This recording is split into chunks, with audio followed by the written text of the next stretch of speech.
सिद्धेभ्यः ॐ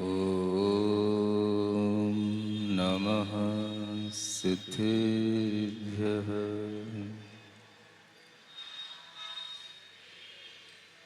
ॐ नमः सिद्धेभ्यः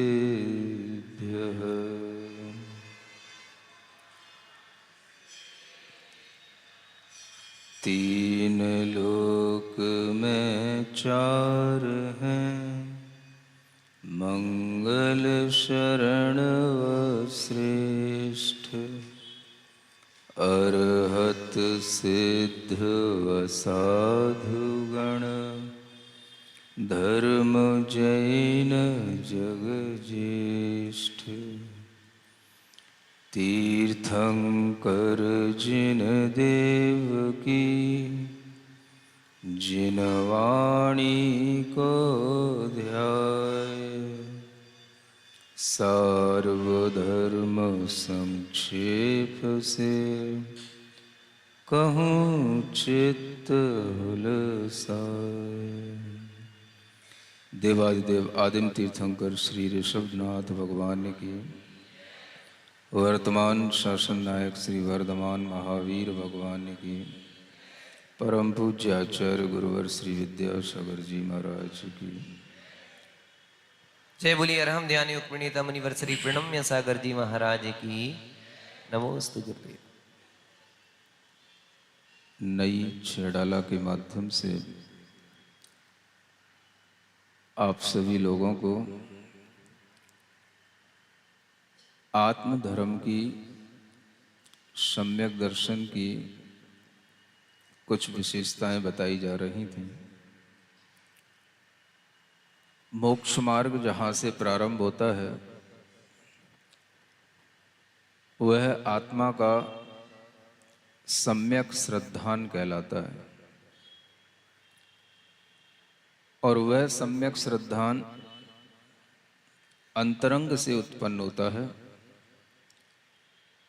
इसी बात को आगे बढ़ाते हुए नई छेड़ाला की उस द्वितीय ढाल में 15वें नंबर के उस छंद में द्रग मोहादिक विद शक्तनाश, छायिक आदिक जिन नाम भास, ऐसा कहा गया। द्रग मोह आदि ये कर्म हैं, विधि माने कर्म होता है, और इन कर्मों के नाश से ही दर्शन मोह आदि जो कर्म आत्मा में हैं, उन कर्मों के नाश से ही सम्यक दर्शन की प्राप्ति होती है। अंतरंग का यह सम्यक श्रद्धान दर्शन मोहनी आदि जो कर्म हैं उनका अभाव, उनके उदय में आत्मा के ऊपर जो प्रभाव पड़ता है उस प्रभाव का नहीं पड़ने पर ही उत्पन्न होता है। अनादिकाल से यह जीव हमेशा मिथ्या परिणति में परिणमन करता हुआ आया है। अनादिकाल से इस जीव को स्व और पर का कभी ज्ञान नहीं हुआ। अनादिकाल से जीव ने कभी भी आत्मा को माना, ब्रह्म को माना, लेकिन वह मेरा आत्मा अशुद्ध है और कर्मों के बंधन के कारण से अशुद्ध है, यह नहीं माना। आत्मा के अंदर ये कर्मों का बंध हटे, इनका विनाश हो, तो आत्मा को अपने ही सम्यक्त्व आदि गुणों का लाभ प्राप्त हो। इस तरह का श्रद्धान नहीं बनने के कारण से ही यह कर्म बंध और उसके कारण होने वाली यह जन्म मरण की प्रक्रिया चलती रहती है। तो आचार्यों ने कहा कि सबसे पहले यह जानना जरूरी कि विधि क्या, द्रग मोहादिक विध कर्म नाश, जिसे हम विधि कहते हैं और कभी कभी आप सुनते हैं ये विधि का विधान है। ये विधि क्या? ये विधि हमारी अपनी ही अंतरंग की चेतना में बंधे हुए वह कर्मों की फलश्रुति है, जो हमें तरह तरह के फल देकर के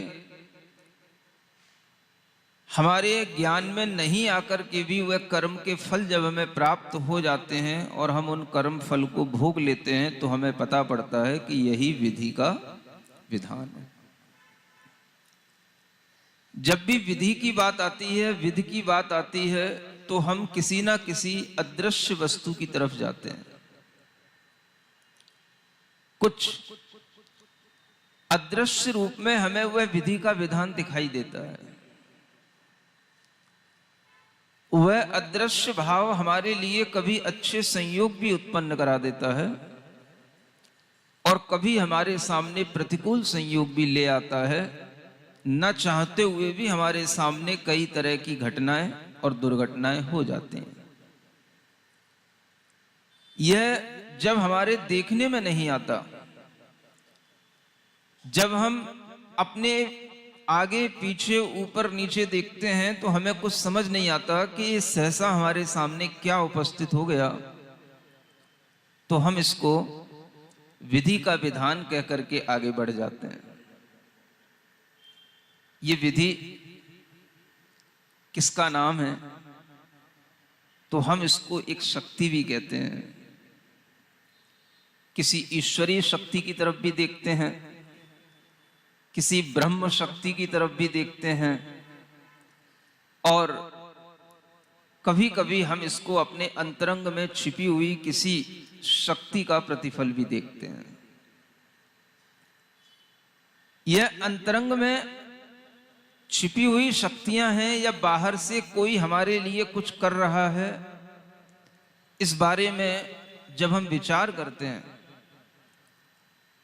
तो हमारी दृष्टि में सबसे पहले यह दिखाई देने लग जाता है कि बाहर से कोई कुछ कर रहा होता है।